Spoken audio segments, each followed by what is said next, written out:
Bonsoir, bienvenue à tous. Qui n'a pas eu envie un jour de changer de vie, de s'extraire d'une routine parfois un petit peu étouffante pour donner un autre sens à son existence?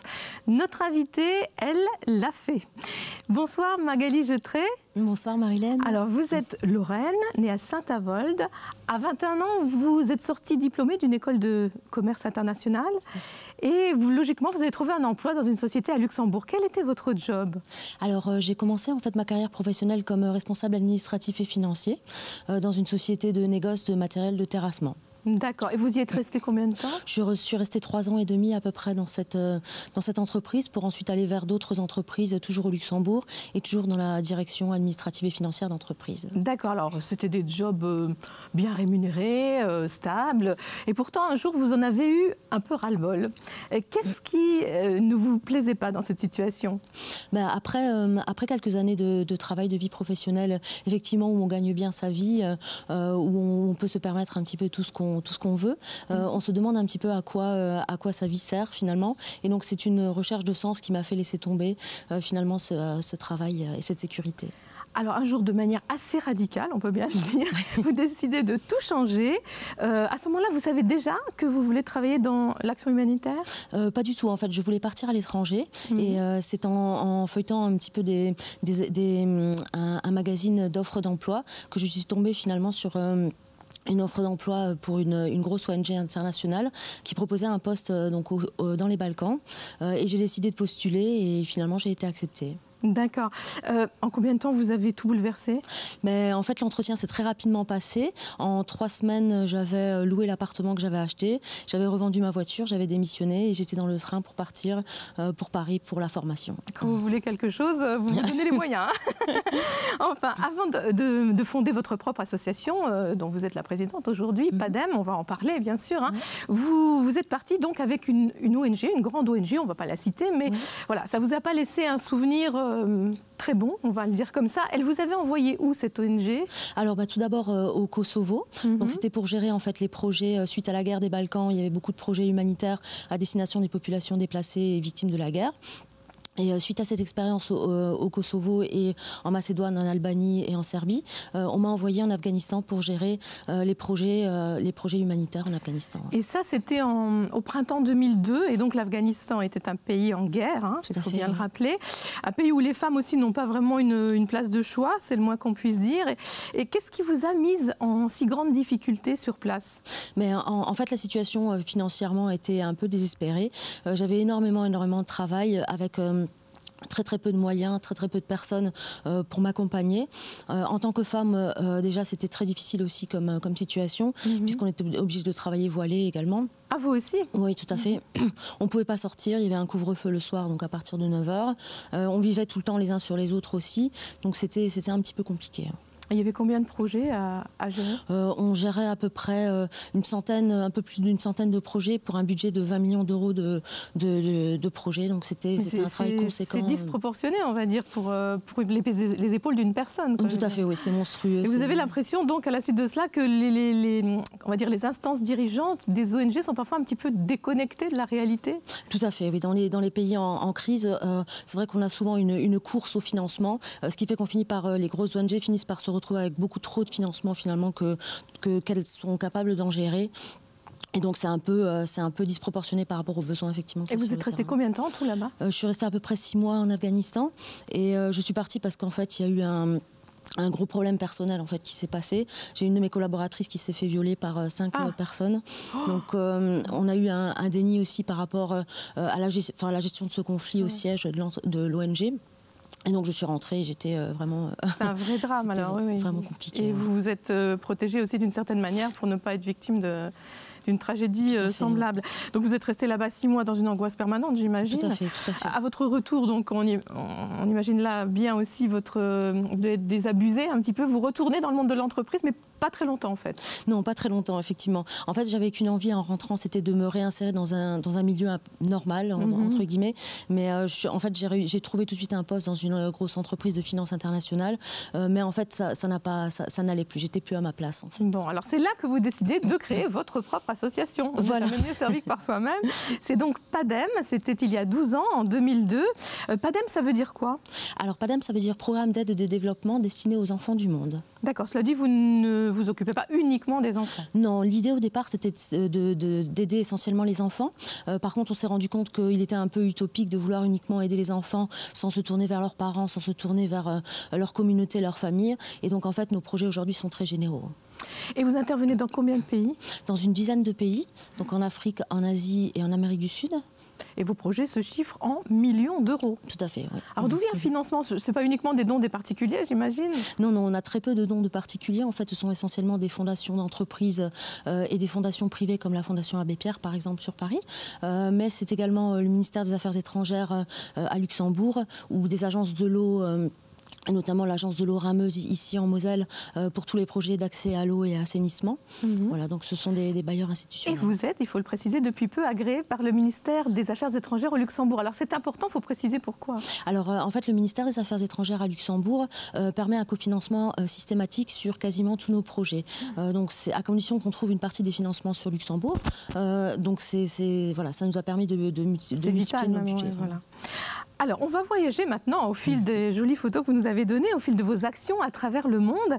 Et on va en Inde, tout d'abord. Alors, vous allez commenter à chaque fois ces images, bien sûr. Oui. Que voit-on ici? Alors ici, c'est une citerne enterrée qui compte à peu près 22 000 litres et qui permet en fait l'autonomie en eau d'une famille pendant une année, suite à une seule mousson.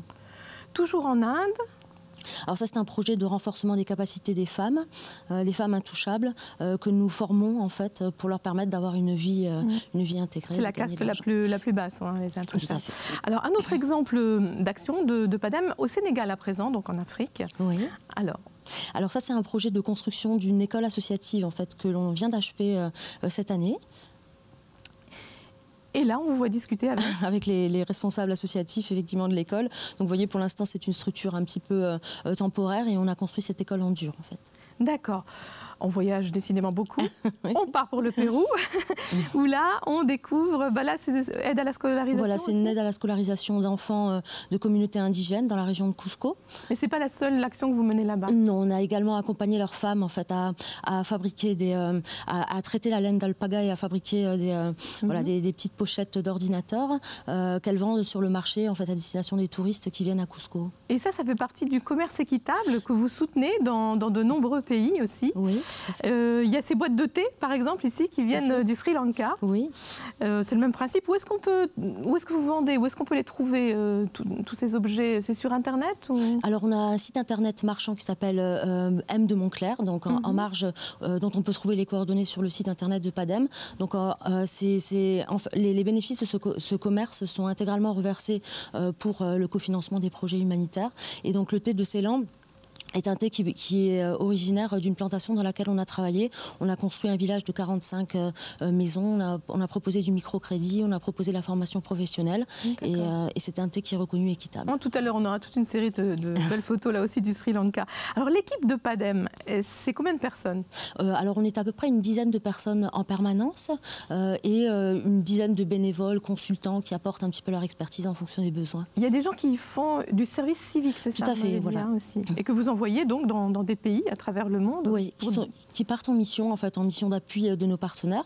Donc suite à une formation au sein de notre équipe au siège, on les envoie en mission. Donc là, on a 2 jeunes, par exemple, qui sont en mission en Inde et au Sri Lanka actuellement. D'accord, mais ce sont des expériences humaines très riches, j'imagine bien. Alors pour superviser toute cette organisation, vous avez apporté 2 objets essentiels dans votre vie. Alors moi, je m'attendais à ce que vous nous apportiez des objets ethniques. Non, vous êtes resté très rationnel. C'est votre ordinateur et un stylo. Alors, c'est ça qui est l'ancrage, en fait, de tout votre travail. Oui, tout à fait. En fait, c'est ce qui permet, en fait, de faire son travail partout dans le monde. Donc, on peut l'emporter partout. C'est ce qui permet d'être en lien direct avec les partenaires locaux, parce qu'on travaille directement avec les équipes locales. Donc, c'est vraiment l'outil de travail nécessaire également pour écrire les projets. pour permettre de vendre, entre guillemets, ces projets à des bailleurs de fonds. Donc c'est vraiment l'outil essentiel pour et donc vous ne vous séparez jamais. Non. Alors, il faut dire aussi que le choix d'objets était assez limité parce que vous avez été victime il y a 1 an exactement d'un incendie. Donc qui a brûlé tout ce qui vous appartenait, dans lequel vous avez vous-même failli périr. Comment est-ce qu'on ressort d'une telle expérience? Est-ce qu'on en ressort fragilisé ou renforcé? Les premières semaines sont très difficiles, les premiers mois sont très difficiles, d'autant plus qu'on a tout perdu, on n'a plus rien, donc on se retrouve vraiment à nu. Par contre, je suis passée par une phase de thérapie post-traumatique aussi, parce qu'on sort pas tout seul d'un événement comme celui-ci. Et aujourd'hui, c'est sans doute, je ne dirais pas encore que c'est quelque chose de très positif qui s'est passé dans ma vie, mais en tous les cas, je ne le vois plus comme quelque chose de négatif parce que ça a permis de rebondir et ça a permis de clarifier beaucoup de choses également. Mais généralement, les grandes tragédies, les accidents, enfin tout ce genre d'événements, on s'aperçoit a posteriori qu'il y a un sens, qu'il y a quelquefois des aspects positifs qui en ressortent et on se dit là que rien n'est jamais venu par hasard en fait. Oui. Est-ce que vous êtes d'une nature généralement zen? Je ne suis pas très zen. Je suis une nature un peu stressée plutôt, oui. mais c'est vrai que cet accident de vie m'a un petit peu dirigée plus vers prendre la vie avec un peu plus de philosophie, avec un peu plus de distance, essayer d'y trouver du sens. Oui, et puis on fait la part des choses en ce qui est vraiment anodin ou essentiel. Tout à fait, tout à fait. Alors, vous n'êtes pas zen, mais vous y travaillez. Si j'en juge par votre choix de livre, celui que vous avez apporté avec vous, c'est un ouvrage de Laura Willa Miller, Everyday Dharma, que vous avez relu 3 fois déjà. Oui, je crois. Alors, comment avez-vous découvert ce livre et qui avez-vous trouvé? Alors en fait, nous sommes partis l'année passée, passer les fêtes de fin d'année avec mon mari au Sri Lanka. Parce qu'on avait besoin de silence et on avait besoin justement de comprendre un petit peu ce qui s'était passé lors de l'incendie, de trouver un sens à tout ceci. Et en fait, je suis tombée sur ce livre dans une bibliothèque au Sri Lanka. Et en fait, c'est un chemin spirituel qui, à travers une lecture de 10 minutes à peu près par jour, permet d'avancer un petit peu sur des choses de la vie. Et prendre conscience notamment de l'origine des souffrances et que les souffrances viennent souvent de l'attachement que l'on a envers les choses, de la permanence qu'on prête aux choses alors qu'en fait toute chose est impermanente. Donc c'est un livre qui a permis de comprendre beaucoup de choses et qui en matière de psychologie et de philosophie. De philosophie spirituelle. Le dharma, c'est un peu difficile à expliquer, ça englobe énormément de choses. Vous lui trouveriez une définition? Je dirais c'est un chemin, un chemin d'éveil, c'est un peu pompeux, mais un chemin spirituel, je dirais. D'accord. On voyage encore un peu, quelques visages encore croisés à travers le monde. Des visages d'enfants, souvent associés à certaines de vos actions, toujours. Alors, qui sont ces enfants? Alors ça, ce sont des enfants roms que l'on a soutenus au Kosovo, à travers des projets d'éducation, de préscolarisation, parce qu'en fait les enfants roms ont été déplacés du sud du pays dans laquelle ils maîtrisaient la langue vers le nord du pays, donc en zone serbe où ils maîtrisaient plus la langue, donc l'intégration scolaire était très difficile. Donc un des premiers projets de PADEM a été de leur proposer une préscolarisation pour permettre une scolarisation en milieu scolaire serbe. D'accord. D'autres photos encore du Kosovo, on vous voit rire aux éclats là. Oui, avec Daniela en fait qui était mon administratrice, mon assistante quand je travaillais pour la grosse ONG donc au Kosovo et qui a été une des premières personnes qui a cru en PADEM et qui a permis l'implémentation des projets justement de PADEM au Kosovo tout au départ en fait. Et là, vous êtes en plein travail, c'est tard le soir aussi. Apparemment. Il n'y avait pas d'électricité, il y avait l'électricité 1 heure par jour au Kosovo à cette époque-là, c'était juste après la guerre. Et donc on travaillait souvent à la bougie et pas d'ordinateur. Et les journées sont longues. Alors après le Kosovo, cap sur la Mongolie. Tout à fait. Des enfants, là encore. Oui, donc les premiers projets en fait, que PADEM a menés en Mongolie, c'était des projets à destination des enfants atteints de cancer et des projets à destination d'enfants handicapés. Parce que la prise en charge des personnes, des enfants malades et des enfants handicapés est très mal faite actuellement en Mongolie. Et donc on a voulu proposer ces solutions, des solutions d'unités mobiles qui vont dans les provinces et qui permettent le soin des enfants handicapés, notamment pour éviter qu'il y ait une aggravation finalement du handicap. Voilà, et là c'est tout autre chose, c'est vous qui vous initiez à monter à cheval près d'une yourte, c'est ça? C'est ça aussi l'aventure et les moments de détente. Et là, vous avez un autre look, donc ça doit être à un autre moment du voyage, une autre année peut-être, et avec des enfants, toujours en Mongolie. Oui. Alors les enfants, priorité de PADEM à travers le monde, on l'aura compris. Je vous laisse citer la chanson, la première chanson que vous avez choisi d'écouter dans cette émission, comme une évidence. Oui, c'est Enfant de tout pays d'Enrico Macias. Eh bien, on l'écoute. Enfant de tout pays, tendez vos mains, leur qui semer l'amour et puis donner la vie. Enfant de tout pays et de toutes couleurs, vous avez dans le cœur votre bonheur. C'est dans vos mains que demain notre terre sera confiée pour sortir de la nuit. Et notre espoir de revoir la lumière et dans vos yeux qui s'éveillent à la vie. Séchez vos larmes, jetez vos armes, faites du monde un paradis. Enfants de tout pays, tendez vos mains, leur cri semez l'amour et puis donnez la vie. Enfants de tout pays et de toutes couleurs, vous avez dans le cœur notre bonheur.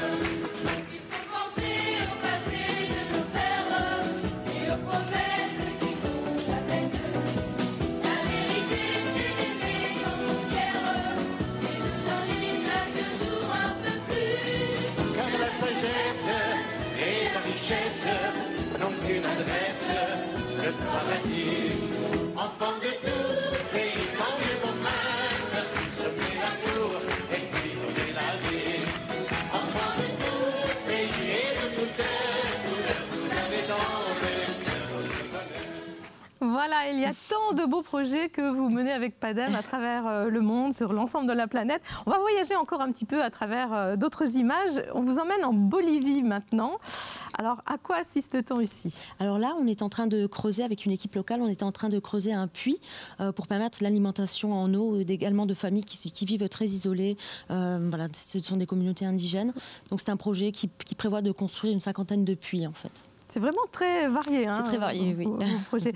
Alors, sur une photo prise au Kenya, on va vous découvrir aux côtés de Ramayad. Alors, elle était là pour quelle raison? Elle est venue visiter, en fait, elle était secrétaire des droits de l'homme, secrétaire d'État aux droits de l'homme, pardon, donc il y a quelques années. Et elle est venue, en fait, au Kenya en visite avec l'ambassade de France. Et nous commencions juste à démarrer ce projet dans le bidonville de Kibera, qui est un projet d'éducation secondaire pour jeunes femmes, donc d'éducation secondaire gratuite pour jeunes femmes qu'on a mis en place donc, et qu'on a cessé, en fait, de faire grandir, finalement, dans ce bidonville au Kenya. Donc elle est venue vous soutenir, vous saluer. Donc, elle est venue nous saluer, voilà. Nous soutenir, c'est une autre chose. Enfin, elle était présente, sur la photo en tout cas. Alors, on a une autre série de photos qui nous fait voyager maintenant jusqu'au Sri Lanka. Oui. Alors, c'est une île au sud-est de l'Inde. Hein. Oui. C'est Ceylan, Sri Lanka, c'est un peu la même chose. Là, une phrase ou deux, pareil, sur chaque photo. Que voit-on ici? Alors ça, c'est l'inauguration d'un village que l'on a construit. Toutes les maisons que vous voyez derrière, ce sont des maisons qu'on a construites à destination des ouvriers des plantations de ces plantations de thé. Donc c'est la Fondation Abbé Pierre qui nous a accompagnés à mener à bien ce projet, parce qu'en fait ces personnes vivent actuellement dans des conditions de vie comme il y a une centaine d'années en fait. C'est des anciens esclaves qui ont été... Donc là on est en réunion avec le partenaire local aussi, toujours à destination des projets à destination de cette population. Même population. Là, on voit une ouvrière qui ramasse. Je vous ai interrompu, vous disiez que c'était d'anciens esclaves qui ont été importés par les Anglais pour justement ramasser le thé dans les... donc c'est des Tamouls, la population tamoule. Et en fait, ils vivent dans les mêmes conditions encore qu'il y a 100 ans. Donc c'est-à-dire que les tôles au-dessus de leur maison sont toujours encore les mêmes. Oui. Ils vivent dans des conditions dans lesquelles on ne mettrait même pas des vaches, nous, dans des étables. Et ils vivent à dans une dizaine de mètres carrés. Donc, là, c'est le handicap qui est la priorité, j'imagine aussi. Là, on leur a distribué des béquilles également à des personnes handicapées.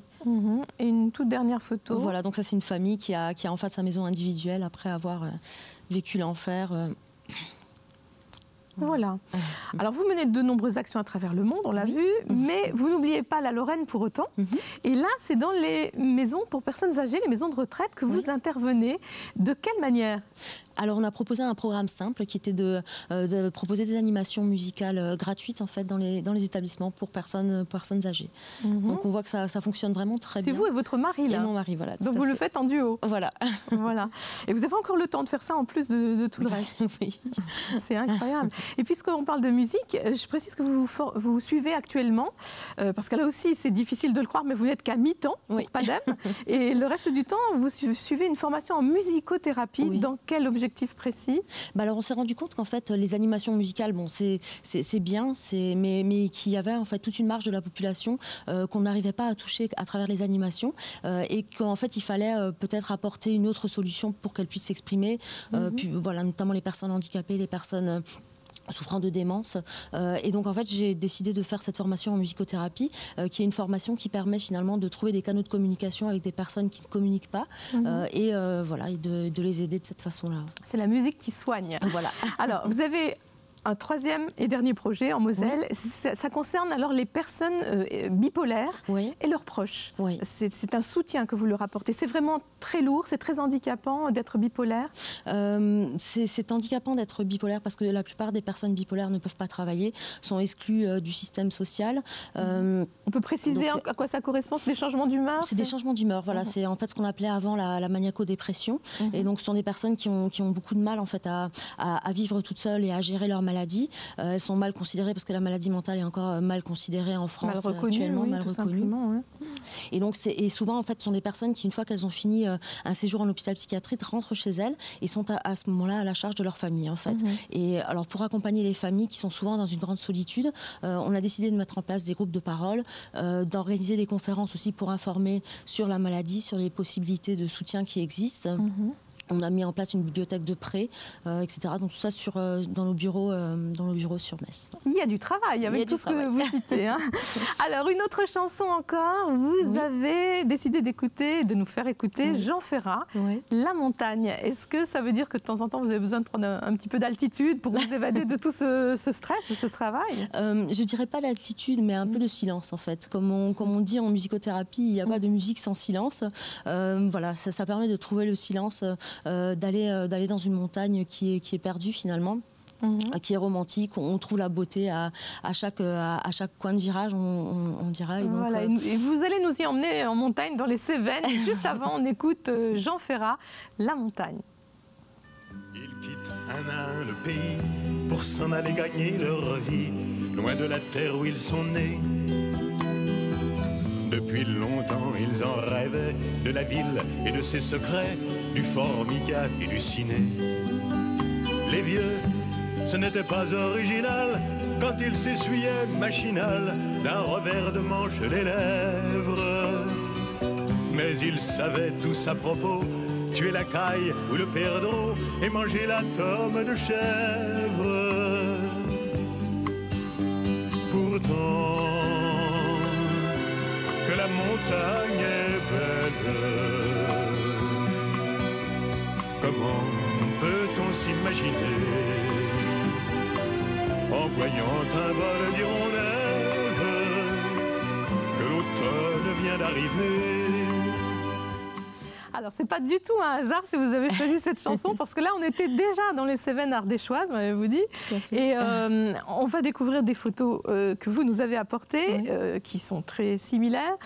Et là, dites-nous quelle est la petite maison qu'on devine dans la végétation. Alors c'est une petite bergerie en fait qu'on a achetée il y a une quinzaine d'années à peu près et qu'on retape petit à petit.